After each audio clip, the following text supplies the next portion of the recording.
Yo, what's up, guys? It's your boy Chris coming at you with another episode to the Beautiful Struggle podcast, and this is episode number 41.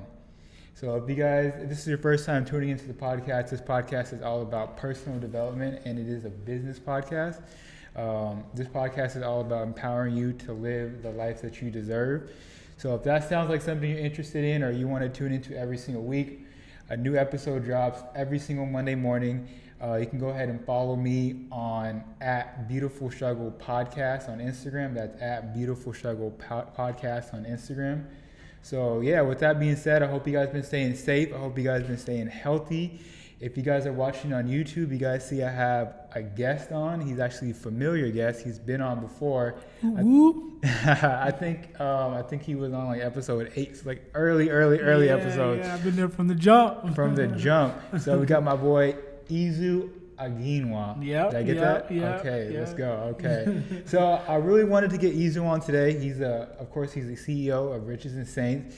I wanted to get him on so you guys can get a different perspective on what's going on during the quarantine and the whole coronavirus.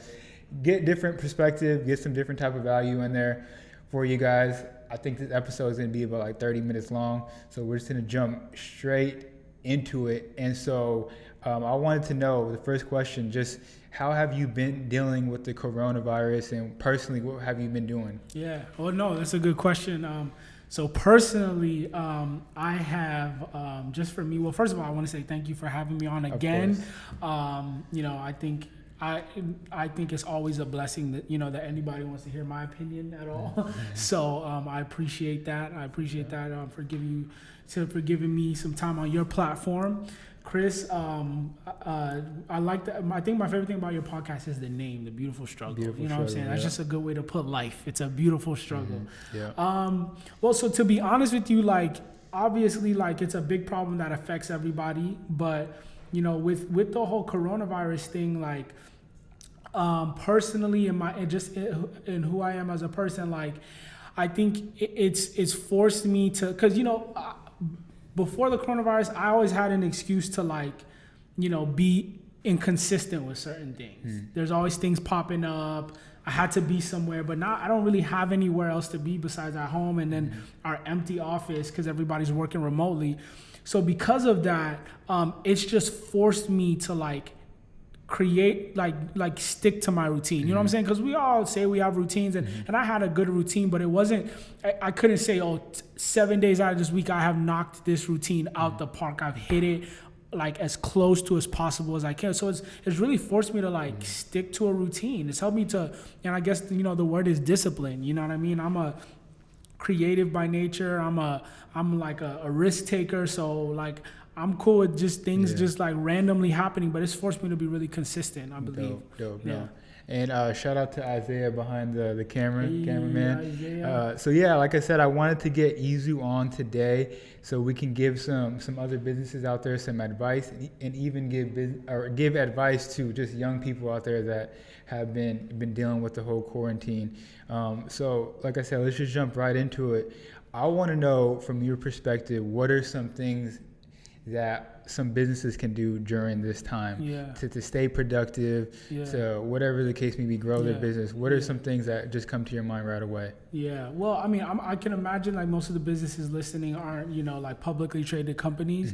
So I will say this is one of the things I think that most businesses can do is first of all, you really got to, like, take this time to assess everything. Like, you got a little bit, you don't got to be so many places. So assess everything. Like, are you, I mean, personally, just like, let's get a little bit deeper. Like, look at your team. You know what I mean? Like, during this time, are you going to prioritize the money, or are you going to prioritize your team? That's good. So I think it's wise to, like, in order to make it through this, I don't care how much, whatever, like, I'm going to give marketing advice. I don't care how much marketing you do. If you don't have a team there that's going to help you, like, execute, this is tough for them. Like, you need to be communicating and building with your team. That's the number one thing that you need to be doing right now, is, like, making sure your people are good. You know what I mean? Investing in your team members. Yes, investing in your team members, making sure they're good. And like, that can look as simple as just, like, like have like non-business conversations and be like, hey, how are you? Like, how are you doing? Kind of just create an open space. Like what Rich is saying, every Monday, like our team meeting, the first thing we do after we, we say a word of prayers, we just like ask everybody, like, how are you feeling right now? Like, we know we got work to do, but how are you feeling? And I've seen a lot of people open up and they've been like, hey, to be honest with you, like, we don't even have like nobody else asked me this. Right, like, and they're right there with their family. So it's, talk to them. And then on top of that, if we want to talk marketing and business, there's a bunch of things, but I think the top thing you need to be doing is like simple things. Go on Instagram Live as often as you possibly can. Go on Facebook Live as often as you possibly can.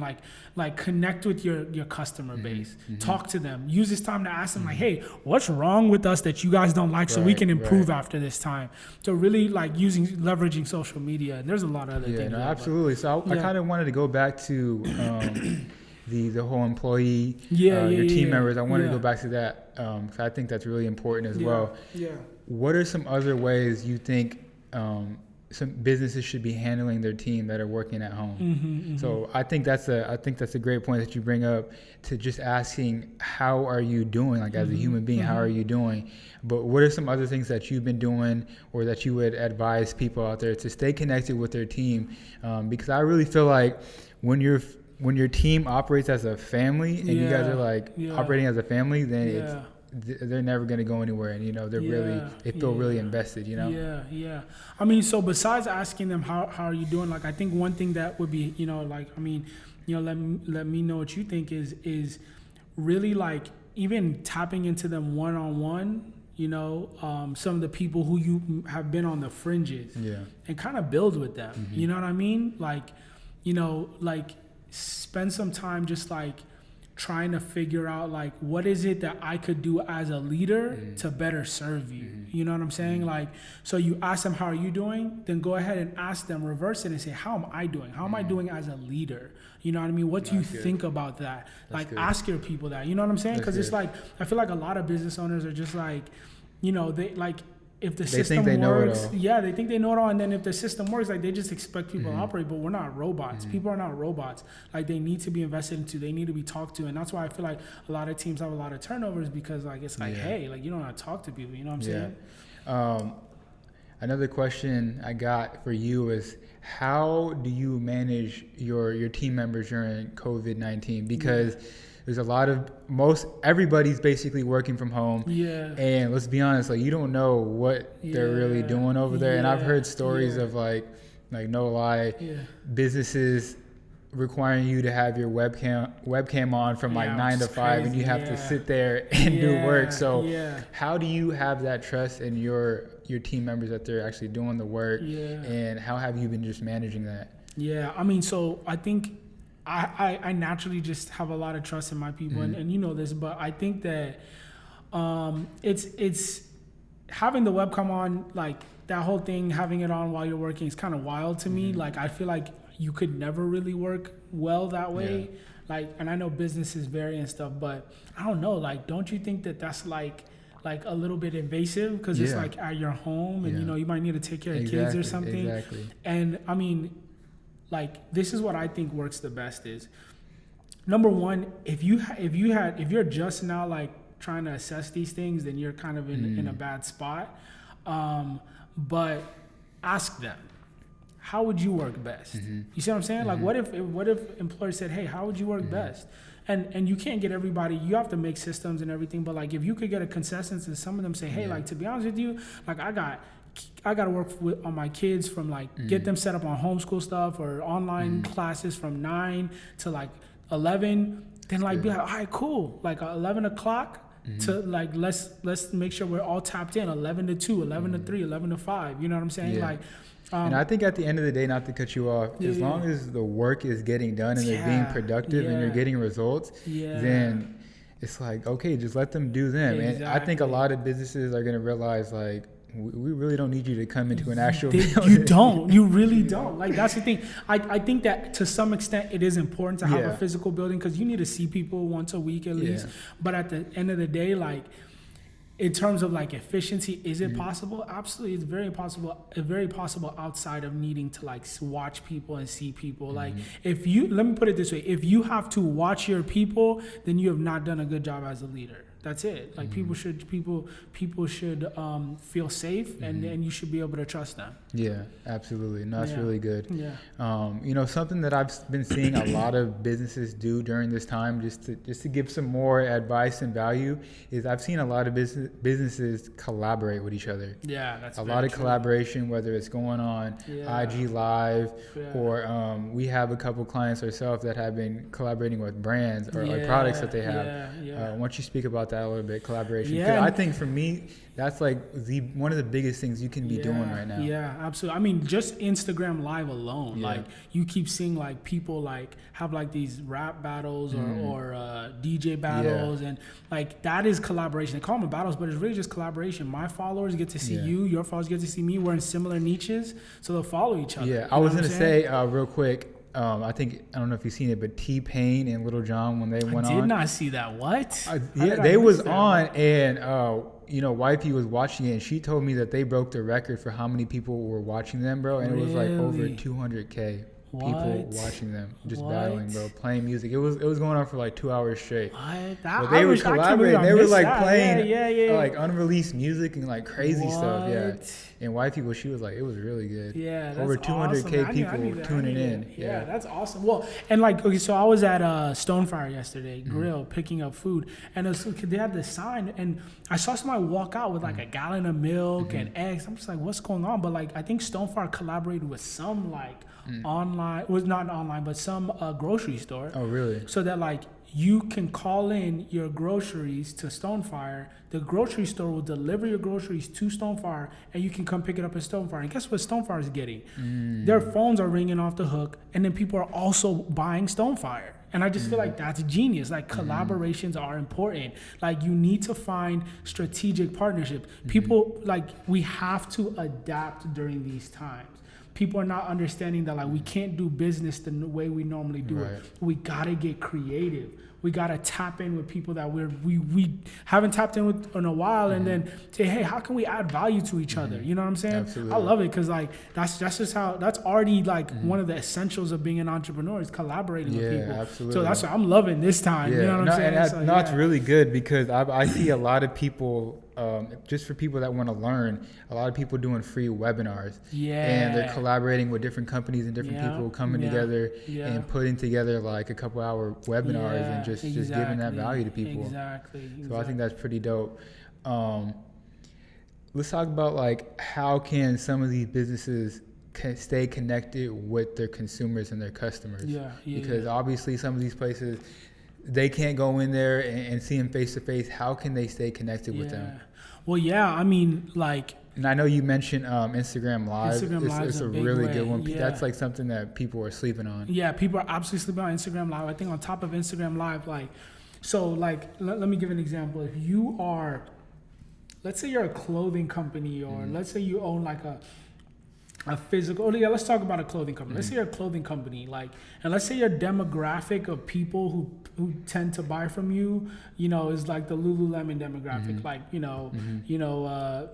like semi-sporty, like athletic, or athleisure wear, the athleisure wear crowd.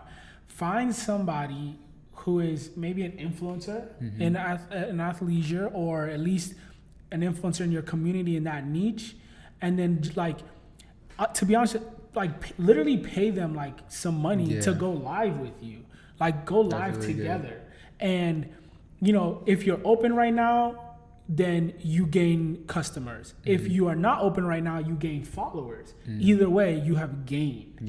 And so the name of the game is being really creative and then finding ways to thrive through this time. You know what I'm saying? But I think it's really about like finding creative ways to like connect with them, and then once those people come in, like use your Instagram stories and use the polls, like what release do you want to see next, like what do you guys want to see more of? You know what I mean? That's really good. You know what I mean? Like you need to let people talk to you, and the only way you can really do that is through Instagram Lives. Like honestly, I would send out if you had an email list, I would send out a blast to every single one of my customers saying, hey, we would love some feedback. Connect a mail, not a MailChimp, but a SurveyMonkey link, and just ask your people some questions and offer them some sort of incentive for filling out like a quick, like 1 minute, 60-second survey. And then you get that feedback. That feedback is gold because your people have told you what they're looking for and you can help them provide it. And there's money at the end of that tunnel. Everybody's looking for money up front. But like at the end of this, there's more money to be made through all of this. It's just how creative are you going to get? You know what I mean? For the businesses out there, I wanted you to talk about like the data. So how important is data? Because you kind of touched on it right now. And, a lot of times we talk to businesses and we're just like, hey, while we're running ads for you, while we're doing some type of marketing for you, at the least you're going to be getting data for your company. How important is that for people? Nah, data is everything, man. Like what we don't know is every app we download is collecting data about us. It's not just collecting data in the app, it's collecting data outside the app. Why? Because data is worth more than money. You having email lists, you having phone number lists, you get collecting any information from your clients, that is worth more than money because you don't want just to reach the consumer, but you want to understand mass consumer behavior. So if I know that people like spending money every Friday at 6 p.m., right? When am I going to sell stuff? When am I going to make big pushes? Every Friday at 6 p.m. That's how data works. If you're collecting data, it does, and you don't have to have millions of people. Like if you have, like I would encourage every business owner, how can I get an email list of like at least 1,000 people? There's so much you could do that. Like even just taking that and on Facebook, some of the ads people will know you can create lookalike audiences and people who have similar buying patterns as the emails that you have. And then you could literally like make way more money than what you would think that list of 1,000 people's worth. So, absolutely. Data. Can you kind of touch on what influencer marketing is and how important it is, especially how we can utilize it during this time? Yeah, no, absolutely. I just got off the phone with David Dobrik's influencer marketing manager, and we were talking about just like the fact that like right now like there's a lot of things that like that other means, like other marketing means, like they're very limited in many senses. But with influencers, most people tend to follow the influencer because they're interested in their lifestyle, or they give them some sort of feeling or value or information that they love. So it's like, do I want to like try to find a new customer? Like let's say there's point A and point B for this customer. If I take, it may look, one of the quickest ways to get information to a customer is ads or, like a sign outside. Like if there's no road between point A and point B, I have to make that road. But if I use an influencer, right? If I use an influencer and they have like they've already paved the way to that customer's heart, time, feed, Instagram story, and it's just a smooth road. You see what I'm saying? Like you don't have to build something new. You can say, hey, you allow me to access your road, influencer, and I'm going to deliver what I need to deliver to the customer. The influencer has warmed them up. You find the right influencers, you can make. I know some brands that make 6 and 7 figures off of strictly influencer marketing. They don't do emails. They don't do like anything else. Right. So That's really good. That's really good.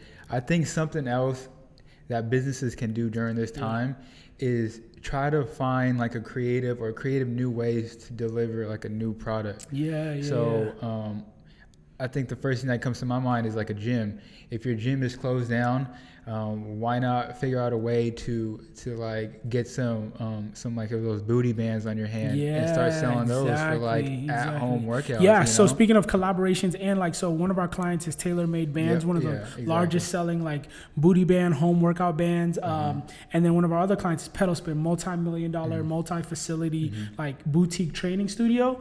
So they're shut down. So what we did was we were like, hey, how about you guys collaborate with Tailor Made Bands and let's sell some bands. So Tailor Made Bands agreed. Pedal Spin gets a percentage of it. Pedal Spin, made a couple $1,000s off of just selling, somebody else's product because they got a percentage cut off of it. So I just think that's really dope. Good. You know what I mean? All right, so we spoke about the business owners and the people that are in business. Yeah. But let's talk to the young folks out there that are not in business yet, or a lot of people out there, a lot of young folks, they have a lot of time on their hand right now. Yeah.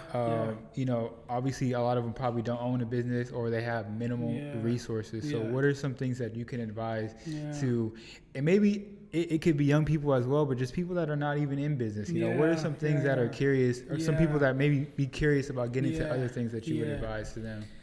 Yeah. So I think I'm gonna bring up a couple points, but if you're not in business and you're not interested in entrepreneurship, don't feel pressure to be. Mm-hmm. I know that's like a thing now, but what I would say during this quarantine time and during with all this coronavirus craziness is like find something to keep yourself passionate and moving. Like, you don't gotta be in business, but like if you've always just wanted to paint, paint. You know what I mean? Like this, like you should not come out of this time like just like, doy, you know what I'm saying? Like you have to like really like take advantage of this and like do things that bring you alive. You know what I mean? That That's make you good. come alive. But then for those not to cut you off, but I think ahead. that's really good that you said do things that make you come alive, because you see a lot of people on the internet that are saying if you don't come out of this with a brand new business or making money, it's like some people are just like maybe not built like that, or maybe they're not ready for that right now. There's a lot of people that just want to get their mind right and get their spirit right, and if you can catch up on just reading and like just take self-care, you know what I'm saying? Absolutely. Like all that stuff. Like, so I like that. I like that you said that, but go ahead. Absolutely. No, and then but for those of you who do want to get into business, a couple points, and I think it's really three simple things. Number one is just get a mentor, and the simple thing about getting a mentor is like a mentor can take 10, 20 years of experience and cut it down into 10, 20-minute conversations that are going to help you avoid all of the things, all of the challenges and pitfalls that they went through. So it'll help you navigate those a lot better when you have a mentor. And besides having a mentor, like be around driven people. Like I cannot emphasize that enough. Like I don't care how driven you are. If you are not around driven people, it's going to kill your spirit. It's going to kill your motivation every single time. Be around people who are like-minded. They could like better than you, same level as you, but they're driven, passionate about something. It doesn't have to be the same thing, but passionate about something. In fact, I say diversify. Get as many different kind of passions.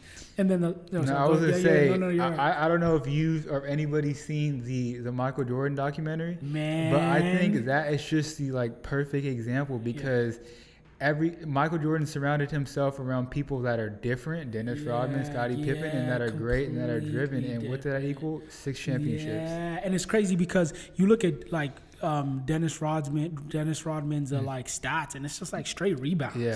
Completely different lane than Michael. That's like a whole nother podcast. Yeah, you could really talk about that. People playing their role. But we ain't gonna touch on it. No, for real. No, and then the last thing really is just like is consistency and discipline, man. Like that's, you can be as creative as you want, you can be like as driven as you want, but if you cannot set in place certain things that like certain systems and calendars within your own life, man. And that was my problem. Is like I'm extremely creative. I'm extremely driven. I know how to build a team, but at the end of the day, like, me struggling with just like, little things like being on time to things and like making sure that like I have some sort of like set disciplines every day. That was always like, my challenge and my pitfall. And, I think that like having those things set up, especially during this time, like working on those disciplines, that is the stuff that like can set you apart as a creator. Because there's lots of creative people. We live in Los Angeles. There's lots of creative people here. There's lots of people who are driven and have goals and dreams, but like the people who win are the people who are disciplined the long run, because you can have short-term success, but without discipline, it's not going to last long. No, that's really good. Yeah. No, I like that. And that's good that you brought that up, because I wanted to kind of go into the mindset that you should have during this time. So we kind of covered, what businesses should do, people that are not in business, what they should do. So what type of mindset should we have during this time? I mean, obviously, I'm like an optimistic times 10, and I know you're like optimistic times 20. Literally. But that's just how we think. But what do you like? For me, I think people should be at the least having a growth mindset. Yeah, Willing to have absolutely. a, you know what I'm saying? Man, to be honest, somebody said something, and it even kind of like hit me too, because like I'm gonna keep pushing hard during this time. I'm gonna keep trying to trying to grow my business, but during these quarantine times, like somebody said something that really hit me. It's like be grateful. You know what I mean? Like I think that's so underrated is being grateful. Because when you don't have a lot, you tend to be ungrateful. And here's the crazy thing, even when you start getting more stuff, I think I'm growing as a person, I'm growing my business, I'm growing my people around me, and it's still just as easy to be ungrateful because you want more. You know what I'm saying? So it's like, I think it's just, man, like I wake up in the morning and, I know we have people with different religious backgrounds, but I wake up in the morning and I talk to God. I'm just like, thank you, Jesus, because I have more than I did when I was like this African kid, like living in the village, but I remember just being more content back then. So I'm like, thank you, because I'm alive. I got my family. My family doesn't have the coronavirus. You know what I'm saying? They're okay. They're healthy. They're safe. So just find reasons to be grateful. Yeah. Find them. Gratefulness is not something that's eventually going to happen to you one day. Gratefulness is something you have to seek out. No, find what you want to be grateful for. That's really good. I would definitely say, like, being in this quarantine, you start appreciating things a lot more. Facts. Just like the craziest, like it may be weird for you guys, but so right now we're in Long Beach, and it would take me maybe an hour and a half to get here, and it took me about like 40 minutes to get here, but I actually enjoyed driving over here. Like I just was chilling, listening to music, vibing, and I just appreciate getting out and being around people. We're probably not supposed to be, but you just appreciate the little. There's only 3 of us in this room. Yeah, it's only 3 of us. We've been cleaning everything. But I love that you brought up being grateful, being grateful for the things that you have, for sure. Yeah, absolutely, man. Yeah, it's hard, especially in America, but like, man, I feel like I know so many people who are in third world countries, that's where my family's from, who are happy, they're content, and it's not like they're, they don't have much, but they're happy because they have like the basics, they have family around them, even some of them lost family, but even just the friends that they have, and like, that life is so much more fulfilling than just like trying to. Absolutely. And I really, this is kind of off topic, but I really believe that people should take a trip to a third world country. I know you grew up in Africa. I've actually been to El Salvador, that's awesome, and just going out there, seeing how people appreciate just family and just like sitting down and eating together. It's like pretty dope. And even like being at home with my wife, just having dinner with her every night is pretty dope. That's good. Yeah, man, it makes you it's good to appreciate those little things. And absolutely, I feel like everybody should take a trip, not just like a 1 week, 2 week, but literally like a month somewhere where people don't have nearly as much opportunity as you do in America. It'll make you come back a whole different kind of person over here. 100%. For sure. Yeah, is there anything else that you want to touch on? Nah, man, I think that's good. You came on here about the fire. Say what? I said you came on here about the fire. Yeah, you got me hyped, so I had to. And I just think that when we get presented with unique challenges, it creates so much space for unique solutions. So get out the box, man. That's what I want people to realize is like people are sitting at home expecting something to happen for them. And I know people are getting stimulus checks, but guess what? That stimulus checks is your money anyway. If you pay taxes, they're just giving you the money you gave them. So it's and not that I don't appreciate it. I know that some people really need that, but at the end of the day, take that stimulus check and ask yourself, if I could take this $1,200 and make it work for me. And I know people got bills and stuff, but get creative with the solutions that we have and really take advantage of this time, because once again, unique challenges, unique solutions. If you're an entrepreneur, work on your business. If you are, just if you're not an entrepreneur, not interested in that, then work on yourself. You know what I'm saying? Absolutely. That's really good. So that's about it for this episode. We wanted to keep it short and brief. I said, Izu is the CEO at Riches and Saints. So if you guys hit us, Riches and Saint at Riches and Saint on IG. Hit your boy at Live with Izu on Instagram. Shameless plug. I was gonna say, go ahead and link everything. But you go ahead and do it yourself. I'm also gonna link in my boy Isaiah. Shout out to Isaiah. He's up and coming videographer, photographer. I'm gonna put him in there. You guys can follow him. I'm also going to put in the episodes that we originally filmed. I forgot what number it was. I'll put it in the description as well so you can check that out. If you guys enjoyed this episode, please share it with someone that needs to hear it. And there's a lot of people that need to hear this episode, full of wisdom and value. Even if you can't apply it to your life, send it to a business owner, send it to a young folk out there that can definitely apply this. With that being said, stay healthy, stay safe. Yes. It's your boy Chris. I'll catch y'all next week. Appreciate it. Boom.